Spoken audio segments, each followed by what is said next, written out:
শুরু করছি আজকের গল্প হিমাদ্রি কিশোর দাশগুপ্তর লেখা কালো ঘুড়ি। বেশ কড়া মাঞ্জা হয়েছে।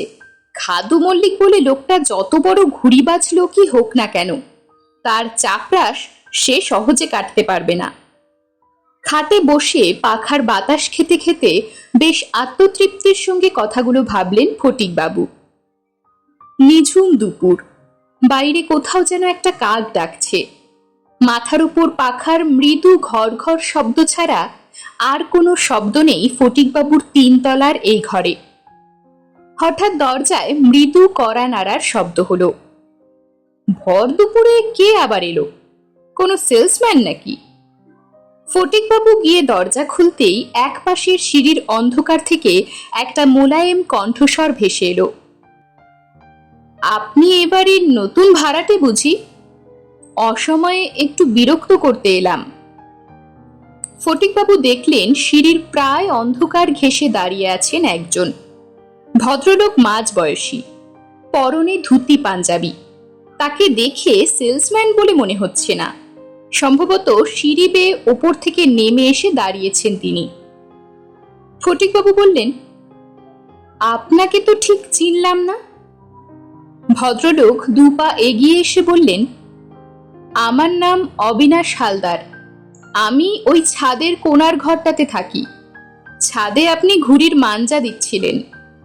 আমার আবার একসময় ঘুড়ি ওড়ানোর খুব শখ ছিল, তাই ভাবলাম একবার আপনার সঙ্গে পরিচয় করে আসি। দুদণ্ড কি কথা বলা যাবে আপনার সঙ্গে? ছাদের কোণায় একটা ঘর আছে। লোকটা তাহলে হয়তো সত্যিই সেখানে থাকেন। মাস তিনেক হলো উত্তর কলকাতায় এই চারতলা পুরনো বাড়িটায় ভাড়াটে হিসাবে উঠে এসেছেন ফটিকবাবু।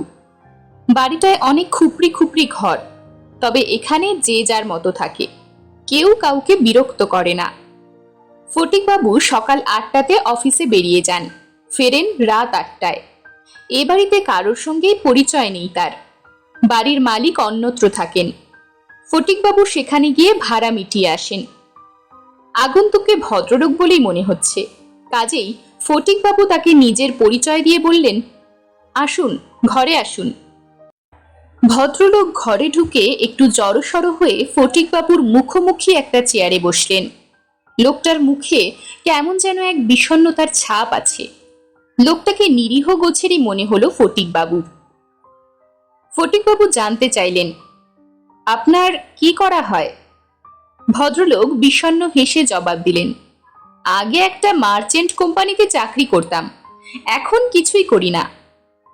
কথাগুলো বলার পর হঠাৎ তার দৃষ্টি পড়ল পাশের টেবিলটার উপর। ফটিকবাবুর কেনা ঘুড়িগুলো রাখা সেখানে। ঘুড়িগুলো দেখেই ভদ্রলোক বলে উঠলেন, আরে চাপরাশ ঘুড়ি, বেশ ভালো ঘুড়িগুলো। আমারও প্রিয় ঘুড়ি ছিল চাপরাশ। ঘুড়ির প্রসঙ্গে কেউ কোনো কথা বললে বেশ উৎসাহিত বোধ করেন ফটিকবাবু। তিনি বললেন, কাল তো বিশ্বকর্মা পুজো, ঘুড়ি ওড়াবার দিন, ওড়াবো কাল। জানেন, আমি যখন গ্রামে থাকতাম তখন এটাই ছিল আমার একমাত্র নেশা। লোকে তো আমার নাম দিয়ে ফেলেছিল চাপরাশ দা, কেউ কেউ ডাকতো চাপরাশ বাবু বলে। কলকাতায় আসার পর মাঝে অবশ্য বছর 8 ঘুড়ি ওড়াবার সুযোগ হয়নি। দক্ষিণ কলকাতায় যে বাড়িতে থাকতাম সে ভাড়া বাড়ির ছাদেও এক চিলতে জায়গা ছিল না। আশেপাশে কোনো মাঠও নেই। খুবই মুষড়ে পড়েছিলাম। এ বাড়িটা আমার পছন্দ হয়ে গেল বিরাট ছাদটা দেখে। কাল মনের সুখে বহুদিন পর ঘুড়ি ওড়াবো। অবিনাশবাবু বললেন, আজকাল তো ঘুড়ি ওড়ানোর শখ দেখাই যায় না। এখনকার ছেলে মেয়েদের শৈশবটাই কেমন যেন বদলে গেল। তবে বিশ্বকর্মা পুজোর দিন এখনো কিছু ঘুড়ি ওড়ে এ পাড়াতে। বহুদিনের প্রথা বলেই হয়তো এখনো সেটা পুরোপুরি মুছে যায়নি, কিন্তু প্রতি বছরই আকাশে ঘুড়ির সংখ্যা কমেছে। ফটিকবাবু বললেন, আমাদের ছেলেবেলায় ভিডিও গেমস, কম্পিউটার এত সব ছিল না। পিঠে বইয়ের বস্তাও থাকতো না।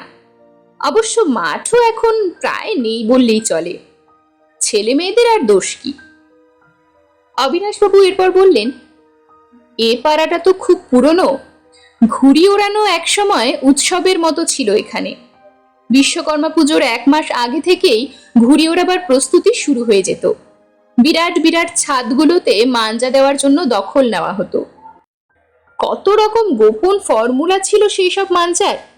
চন্দননগর থেকে কেউ নিয়ে আসতো বেলোয়ারি কাচের মিহি গুঁড়ো, কেউ বা ছুটতো ক্যানিংয়ে কচ্ছপের ডিম খুঁজতে, সে ডিম মাঞ্জায় মেশানো হতো। একবার কেদার ঘোষ বলে একটা লোক 90টা ঘুড়ি কেটেছিল। পরে শোনা গেল সে নাকি শ্মশান থেকে মানুষের হাড়ের গুঁড়ো এনে মিশিয়েছিল মাঞ্জার সঙ্গে। আর ব্যারিস্টার নরেন মুখুজ্জে নাকি তার নতুন কেনা অস্টিন গাড়িটাই হেরে বসেছিলেন বাজি ধরে ঘুড়ির লড়াইতে। সে সময় পয়সাওয়ালা লোকেরা বাজি ধরতেন ঘুড়ির লড়াইতে। পুরনো দিনের ইতিহাস বলতে বলতে উজ্জ্বল হয়ে উঠল ভদ্রলোকের মুখ। কিন্তু বাজি শব্দটা কানে যেতেই একটু ইতস্তত করে ফটিকবাবু বলে ফেললেন, জানেন, কাল আমিও একটা বাজি ধরেছি ঘুড়ির লড়াইতে। মানে? ভদ্রলোক যেন মৃদু চমকে উঠলেন তার কথা শুনে। ফটিকবাবু বললেন, ইয়ে মানে বাজি ধরাটা যে ঠিক নয় তা আমি জানি, কিন্তু পরিস্থিতি হঠাৎ এমন হলো যে বাজিটা ধরতেই হলো। ব্যাপারটা খুলেই বলি। দিন 5 আগে শনিবার দুপুরে অফিস ফেরত পাড়ার মোড়ে বুড়ো ঘুড়িওয়ালার দোকানে দাঁড়িয়ে দাঁড়িয়ে ঘুড়ি বাঁধছিলাম। পাড়ায় আমি নতুন, বুড়োটা আমায় আগে ঘুড়ি কিনতে দেখেনি। আমি কত বছর ঘুড়ি ওড়াই, কি ঘুড়ি পছন্দ করি, কেমন লড়াই, এসব জিজ্ঞেস করছিল লোকটা। কথা প্রসঙ্গে আমি তাকে বলেছিলাম যে, জানেন, আমার ঘুড়ি কেউ কোনোদিন কাটতে পারেনি। কথাটা আমি মিথ্যে বলিনি। ছেলেবেলায় 2-1 বার ছাড়া আমার চাপরাশ কেউ কোনোদিন কাটেনি। কিন্তু বুড়োটাকে এই কথা বলা মাত্রই আমার পিছন থেকে কে যেন বলে উঠল, তাই নাকি? আমার ঘুড়িও কেউ কাটতে পারেনি। বিশ্বকর্মা পুজোর দিন একটা লড়াই হবে নাকি? কে কত ঘুড়িবাজ দেখা যাবে। তাকিয়ে দেখি আমার ঠিক পিছনে মাঝবয়সী একজন লোক দাঁড়িয়ে, তার মাথায় কদম ছাট চুল, পরনে রংচঙে শার্ট আর রংচটা জিন্সের প্যান্ট, বোতাম খোলা বুকে সোনার চেনে একটা বাঘ নখের লকেট। লোকটার সঙ্গে আরো কয়েকজন যুবক। আমি তাকাতেই সে লোকটা এরপর হাত জোর করে নমস্কার করে বলল, আমার নাম খাদু মল্লিক, আপনার পাড়াতে থাকি। লোহা লক্করের কারবার আছে আমার। আপনি তো ওই গলির কোনায় 15 নম্বর বাড়িতে নতুন ভাড়া এসেছেন, তাই না? হয়ে যাবে নাকি ওই দিন ঘুড়ির লড়াই? ঘুড়ির লড়াই অনেকটা প্রাচীন দিনের সাহেবদের ডুয়েল লড়াইয়ের মতো। কেউ আহ্বান করলে তাতে সাড়া না দিলে মান ইজ্জত থাকে না। কাজেই আমি বললাম, আমার আপত্তি নেই, হতেই পারে। খাদু মল্লিক বলে লোকটা এরপর বলল, তবে একটা শর্ত আছে, কিন্তু কিছু নিয়মও থাকবে এই লড়াইতে। 3 বার খেলা হবে। যে 2 বার ঘুড়ি কাটতে পারবে সে জিতবে। অন্যপক্ষ তাকে 10,000 টাকা দেবে, অর্থাৎ এ খেলায় 10,000 টাকা বাজি। আমার গায়ে জমিদারি রক্ত আছে, ঘুড়ির লড়াইতে বাজি ছাড়া আমি খেলি না। খেলায় বাজি ধরা ঠিক নয়, তাই আমি তাকে বললাম, বাজি ধরে নয়, এমনি লড়াই হতে পারে। খুব বেশি হলে মোড়ের মাথায় আবার খাবো রেস্তোরাঁর মটন বিরিয়ানি বাজি হতে পারে। খাদু মল্লিক শুনে বলল, ছো, বিরিয়ানি আবার বাজি হলো নাকি? আপনি কি ভয় পেলেন? ট্যাকে টাকা না থাকলে অবশ্য অন্য কথা। আমি শুনে বললাম, না, ও টাকা আমার আছে, কিন্তু বাজি ধরা আমার পছন্দ নয়। লোকটা একবার দাঁত বার করে হেসে বলল, কেন ঘুড়িওয়ালার কাছে মিথ্যে গল্প করছিলেন দাদা? আপনার ঘুড়ি নাকি কেউ কাটতে পারে না, এসব গল্প আমার অনেক শোনা আছে। আমি জবাব দিলাম, আমি একদম সত্যি বলছি। দরকার হলে আপনি আমার গ্রামে চলুন, লোকেরা কি বলে শুনুন। খাদু মল্লিক বলল, গ্রামে যেতে আমার বয়েই গেছে। সাহস থাকলে আমার সঙ্গে বাজিতে নামুন, এলেম বোঝা যাবে। আমি চুপ করে রইলাম। তাই দেখে সে বলল, ও বুঝেছি, এই যে বুড়ো, বাবুকে তুমি খোকা লাটিম আর ছোট ঘুড়ি দাও। খবরদার মাঞ্জা যেন করা না হয়, হাত কেটে যাবে। বাবা বিশ্বকর্মার পুজোয় খোকাবাবুদের সঙ্গে ঘুড়ির লড়াই খেলবে। মাঞ্জা লাটাই ঘুড়ির পয়সাও বরং তুমি আমার থেকেই নিও। খাদু মল্লিকের শ্যাঙাতরা তার কথা শুনে খ্যা খ্যা করে অসভ্যের মতো হাসতে লাগলো। যার ঘুড়ি কোনোদিন সত্যি কেউ কাটতে পারেনি, যে বোম্বাই লাটাই ব্লেডের মতো ধারালো সুতোর মাঞ্জা ছাড়া কোনোদিন ঘুড়ি ওড়ায় না, তাকে নিয়ে এমন রসিকতা, এমন বিদ্রুপ! হঠাৎ যেন আমার মাথাটা কেমন বিগড়ে গেল। আমি বলে উঠলাম, ঠিক আছে, কে কত বড় ঘুড়িবাজ বোঝা যাবে, আমি রাজি। আমার কথা কানে যাওয়ার সঙ্গে সঙ্গে খাদু মল্লিক আমাকে চমকে দিয়ে পকেট থেকে একটা 100 টাকার বান্ডিল বুড়ো দোকানের দিকে ছুড়ে দিয়ে আমার উদ্দেশ্যে বলল, আমার আপনার দুজনের টাকাই ওর কাছে জমা থাকবে।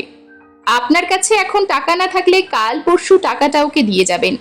বিশ্বকর্মা পুজোর দিন ঠিক 5টায় আমার ঘুড়ি আকাশে উড়বে।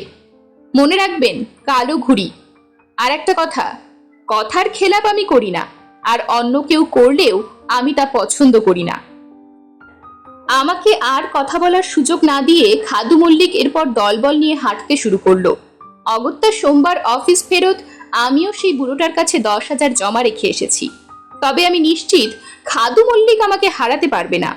তবে বাজির টাকাটা আমি কোনো অনাথ আশ্রমকে দান করে দেব ভেবেছি। অবিনাশবাবুর উদ্দেশ্যে একটানা কথা বলে থামলেন ফটিকবাবু। অবিনাশবাবুর মুখটা তার কথা শোনার পর কেমন যেন গম্ভীর হয়ে গেল। তিনি যেন একটু চিন্তিতভাবে বললেন, খাদু মল্লিক, আবার সেই কালো ঘুড়ি? ফটিকবাবু বললেন, আপনি খাদু মল্লিককে চেনেন নাকি? অবিনাশবাবু চেয়ার থেকে উঠে দাঁড়িয়ে বললেন, হ্যাঁ, চিনি। বাজি ধরা ব্যাপারটা ভালো নয়, তবে ধরেই যখন ফেলেছেন তখন আর কি করবেন। তবে খাদু মল্লিক পাক্কা ঘুড়িবাজ লোক, সেও অনেকদিন বাজি হারেনি। আপনার জন্য শুভ কামনা রইল। ভদ্রলোক এরপর বললেন, ঠিক আছে, আমি এখন আসি, পরিচয়টা সেরে গেলাম। আরেকটা কথা, ও বাড়ির ছাদের কার্নিশটা বেশ নিচু, একটু সাবধানে ঘুড়ি ওড়াবেন। কথা শেষ করে আর দাঁড়ালেন না ভদ্রলোক। ফটিকবাবুকে একটা নমস্কার করে বাইরে সিঁড়ির অন্ধকারে মিলিয়ে গেলেন। ফটিকবাবুর মনে হলো লোকটা বেশ অদ্ভুত লোক। কেমন হুট করে এলেন, আবার তেমনি হুট করে চলে গেলেন। বিকালবেলা রোদ একটু কমলে ফটিকবাবু একবার ছাদে উঠলেন মাঞ্জা দেওয়া সুতো গোটাবার জন্য। তখনই ছাদের কোণে সেই ঘরটার দিকে নজর গেল তার। দুপুরের লোকটা তো বলে গেল সে ওই ঘরটাতেই থাকে। ঘরটা অবশ্য এখন তালা বন্ধ, হয়তো ভদ্রলোক এখন বাইরে বেরিয়েছে। মনে মনে ভাবলেন ফটিকবাবু। আজ বিশ্বকর্মা পুজো। ফটিকবাবুর ঘুম ভাঙল পুজো প্যান্ডেলের মাইকের শব্দে। সকাল সকাল স্নান সেরে বাড়ি থেকে বেরিয়ে টানা রিক্সা চেপে তিনি ঠনঠনিয়া কালীবাড়িতে পুজো দিতে গেলেন। পুজো দিয়ে বেলা 10টা নাগাদ যখন তিনি বাড়ি ফিরলেন, তখন আকাশের দিকে তাকিয়েই মনটা নেচে উঠল তার। আকাশে ঘুড়ি উঠতে শুরু করেছে। কত রকমের ঘুড়ি, চাপরাশ, চাঁদিয়াল, পেটকাটি, বগ্গা, লোডশেডিং। নিজের ঘরে ঢুকে জানলা দিয়ে আকাশে ছেয়ে যাওয়া নানা রঙের ঘুড়ির খেলা দেখতে লাগলেন ফটিকবাবু। মাঝে মাঝেই আশেপাশের বাড়ির ছাদ বা নিচের রাস্তার গলি থেকে উল্লাস ধ্বনি উঠছে, ভো কাট্টা, ভো কাট্টা। কোনো ঘুড়ি হয়তো আকাশ থেকে কেটে নিচে নামতে শুরু করেছে, আর তার সুতো ধরার জন্য পিছু ধাওয়া করেছে ছেলের দল। বেলা বাড়ার সঙ্গে সঙ্গে একটা চাপা উত্তেজনা অনুভব করতে লাগলেন ফটিকবাবু। বিকাল ঠিক 5টায় উড়বে সেই কালো ঘুড়িটা। তার চাপরাশগুলো, সুতো, লাটাই সব তৈরি করে রেখেছেন তিনি। তার ঘুড়ি কেউ কোনোদিন কাটতে পারেনি। তবুও দুপুরবেলায় খাওয়া সেরে একটা ঘুম দিয়ে তিনি যখন উঠলেন, তখন বিকাল 4টা বাজে। তার সাজ সরঞ্জাম নিয়ে 4:30 নাগাদ ছাদে উঠলেন ফটিকবাবু। আকাশে এখন আর খুব বেশি ঘুড়ি নেই, হয় তারা কেটে গেছে বা নিচে নেমে গেছে। 2-4টে ঘুড়ি শুধু ক্লান্ত অবসন্নভাবে আকাশে ভাসছে। ফটিকবাবুর অভিজ্ঞ চোখ বুঝতে পারল ওসব ঘুড়িতে আর লড়াইয়ের দম নেই। ফটিকবাবুর একবার চোখ গেল ছাদের সেই ঘরটার দিকে। ঘরটা আগের দিনের মতোই তালা বন্ধ, শুধু অন্য একটা বাড়তি জিনিস আজ সেখানে চোখে পড়ল তার। একটা চাপরাশ ঘুড়ি ঘরের দরজার মাথায় লোহার শিকে আটকে আছে। পুরনো ঘুড়ি, হয়তো কোথা থেকে উড়ে এসে আটকে গেছে ওখানে। আকাশের দিকে তাকিয়ে 5টা বাজার প্রতীক্ষা করতে লাগলেন ফটিকবাবু। ঠিক 5টা, কিন্তু দূরে একটা বাড়ির ছাদের আড়াল থেকে ধীরে ধীরে আকাশে উঠতে শুরু করলো একটা ঘুড়ি। অনেক ঘুড়ি দেখেছেন ফটিকবাবু, কিন্তু অমন মিশমিশে কালো ঘুড়ি তিনি জীবনে দেখেননি। আর কি আশ্চর্য, কালো ঘুড়িটা আকাশে ওঠার সঙ্গে সঙ্গে এ কোণ সে কোণে যে কয়েকটা ঘুড়ি আকাশে ভাসছিল তাদের মধ্যে একটা প্রচন্ড চঞ্চলতা শুরু হলো। পরিমরি করে নিচে নামতে শুরু করলো তারা। শুধু সেই কালো ঘুড়িটা মাঝ আকাশের দিকে তরতর করে উঠে যেতে লাগলো। চাপরাশ একবার কপালে ঠেকিয়ে জয়মা বলে সেটাকে আকাশে ওড়ালেন ফটিকবাবু। মাঝ আকাশে দিয়ে স্থির হয়ে দাঁড়িয়ে আছে কালো ঘুড়িটা, যেন একটা কালো চিল আকাশে ভাসছে। ফটিকবাবুর চাপরাশ পৌঁছে গেল তার কাছে। সেও স্থির হয়ে দাঁড়িয়ে পড়ল কিছুটা তফাতে, ঠিক যেন লড়াইয়ে নামার আগে ঘুড়ি দুজন প্রতিপক্ষকে জরিপ করে নিচ্ছে। কিছুক্ষণের মধ্যে লড়াই শুরু হয়ে গেল। কখনো কালো ঘুড়িটা ছো মেরে এগিয়ে আসে চাপরাশের দিকে, কখনো আবার ফটিকবাবুর চাপরাশ ধেয়ে যায় কালো ঘুড়ির দিকে। কিন্তু একজন এগোলেই অন্যজন শ্যাট করে সরে যাচ্ছে এপাশ ওপাশ ওপর নিচে, প্যাচ লাগতে দিচ্ছে না। আকাশটা যেন একটা বক্সিং রিং, সেখানে লড়াই করছে দুই বক্সার। কখনো আঘাত করতে এগিয়ে যাচ্ছে, কখনো বা আঘাত বাঁচাতে সরে আসছে। বেশ কিছুক্ষণ এভাবে চলার পর কিভাবে হঠাৎ প্যাচ লেগে গেল দুটো ঘুড়িতে। ফটিকবাবুর টানা মাঞ্জা, তিনি হ্যাচকা টান দিলেন সুতোয়। পরক্ষণেই কালো ঘুড়িটার সুতো কেটে ভাসতে শুরু করলো। উল্লাসে লাফিয়ে উঠে ছাদের মধ্যে নাচতে শুরু করলেন ফটিকবাবু। ভো কাট্টা, ভো কাট্টা। তার ঘুড়িটাও ফটিকবাবুর লাটাই ধরা হাতে নাচতে লাগলো মাঝ আকাশে। তবে ফটিকবাবুর নাচ কিন্তু বেশিক্ষণ স্থায়ী হলো না। কয়েক মুহূর্তের মধ্যেই একই রকম মিশমিশে আর একটা কালো ঘুড়ি অসম্ভব ক্ষিপ্রতায় আকাশে উঠতে শুরু করলো। আবার শুরু হলো লড়াই। কালো ঘুড়িটা এবার যেন অনেক সতর্ক, চট করে চাপরাশের কাছে আসছে না। ফটিকবাবুর ঘুড়ি তার কাছে গেলেই সে সরে যাচ্ছে। দুটো ঘুড়ির চোর পুলিশ খেলা শুরু হলো মাঝ আকাশে। সূর্য ঢলতে শুরু করলো। এক সময় বেশ অধৈর্য হয়ে পড়লেন ফটিকবাবু। কালো ঘুড়িটা কিছুতেই তার কাছে আসছে না। আর এরপরই তিনি খেয়াল করলেন কালো ঘুড়িটা কেমন যেন নেতিয়ে পড়ছে। খুব ধীরে হাওয়ায় ভাসতে ভাসতে সে নিচে নামছে। ব্যাপারটা পরীক্ষা করার জন্য ফটিকবাবু কয়েকবার চাপরাশটাকে তার দিকে নিয়ে গেলেন, কিন্তু কালো ঘুড়ির কোনো হেলদোল নেই। মাঝ আকাশে সূর্য ডোবার সময় শেষ বিকেলে ঘুড়ির সুতো ভিজলে অনেক সময় ঘুড়ির এমন হয়। ঠিক এমন ভাবেই নেতিয়ে পড়ে ঘুড়ি। ব্যাপারটা নিশ্চয়ই তাই। এখন প্যাচ লাগিয়ে টান দিলেই কালো ঘুড়ি ভোকাট্টা, এই সুযোগ ছাড়া যাবে না। এই ভেবে ফটিকবাবু তার চাপরাশ বাড়ালেন কালো ঘুড়ির দিকে। সে ঘুড়ি তখন আরো নেতিয়ে পড়েছে। প্রথম ঘুড়িটা কেটে ফটিকবাবুর আত্মবিশ্বাস তখন তুঙ্গে। তিনি প্যাচ লাগালেন ঘুড়িতে, কিন্তু তার পর মুহূর্তেই একটা অদ্ভুত ঘটনা ঘটল। মৃতপ্রায় অবসন্ন কালো ঘুড়িটা হঠাৎই গোত্তা খেয়ে রকেটের বেগে আকাশে উঠে গেল। আর ফটিকবাবু অনুভব করলেন তার লাটাইয়ের সুতোর টান আর নেই। সুতো ছেড়ে ভাসতে শুরু করেছে তার চাপরাশ। সুতোয় নয়, হাওয়ায় ভাসছে চাপরাশ। ব্যাপারটা একটা ফাঁদ ছিল। কাটা পড়েছে ফটিকবাবুর ঘুড়ি। মাঝ আকাশে নাচছে খাদু মল্লিকের কালো ঘুড়ি। কিছুক্ষণ হতভম্বভাবে দাঁড়িয়ে রইলেন ফটিকবাবু। তারপর অবশিষ্ট সুতো নামিয়ে নতুন একটা চাপরাশ যখন তাতে লাগাতে যাচ্ছেন, ঠিক তখনই পেছন থেকে ভেসে এলো একটা গলা। আপনি ভালো ঘুড়ি ওড়ান ঠিকই, কিন্তু ধূর্ততায় খাদু মল্লিকের সঙ্গে পারবেন না। কিভাবে আপনাকে ঠকালো দেখলেন? গলা শুনে মৃদু চমকে উঠে ফটিকবাবু দেখলেন তার কিছুটা তফাতে দাঁড়িয়ে আছেন গতকাল দুপুরের সেই ভদ্রলোক, অবিনাশবাবু। তিনি এরপর বললেন, প্রথম থেকেই লড়াইটা দেখছি আমি। প্রথমবার আপনি কালো ঘুড়িটা কাটতে পেরেছিলেন খাদু মল্লিক অসতর্ক ছিল বলে। বারবার কিন্তু ও জিনিস খাটবে না। এই লড়াইটা যেভাবেই হোক জিতবে সে। দিন, লাটাইটা এবার আমাকে দিন। ভদ্রলোকের কথা শুনে ফটিকবাবু বেশ অবাক হয়ে জানতে চাইলেন, লাটাইটা আপনাকে দেব কেন? দেবেন, কারণ কালো ঘুড়ির সঙ্গে শেষ লড়াইটা আমি লড়বো এই ঘুড়িটা দিয়ে। অবিনাশবাবুর হাতে ধরা রয়েছে ছাদের মাথায় যে চাপরাশটা ছিল সেটা। ফটিকবাবু বললেন, কিন্তু লড়াই তো আমার সঙ্গে, আপনি লড়বেন কেন? ব্যাপারটা অনৈতিক হবে। তাছাড়া আপনি যদি... তাকে কথা শেষ করতে না দিয়ে অবিনাশবাবু বললেন, কি ভাবছেন, আমি যদি হেরে যাই তবে আপনার টাকা যাবে? এই যে 10,000 টাকা আমি আপনার হাতে দিচ্ছি, আর নৈতিকতার ব্যাপার বলছেন, সেটা আপনি পরে বুঝবেন। সম্ভবত অন্য একটা ঘটনা ঘটতে পারে এরপর। দিন, লাটাইটা দিন, সময় বেশি নেই। লোকটার কণ্ঠস্বরে এমন একটা কিছু ছিল যে ফটিকবাবু লাটাইটা লোকটার হাতে তুলে দিয়ে বললেন, নিন তবে, আর টাকাটা আপনার কাছে রাখুন। তবে আমি কিন্তু ব্যাপারটার কিছুই বুঝতে পারছি না।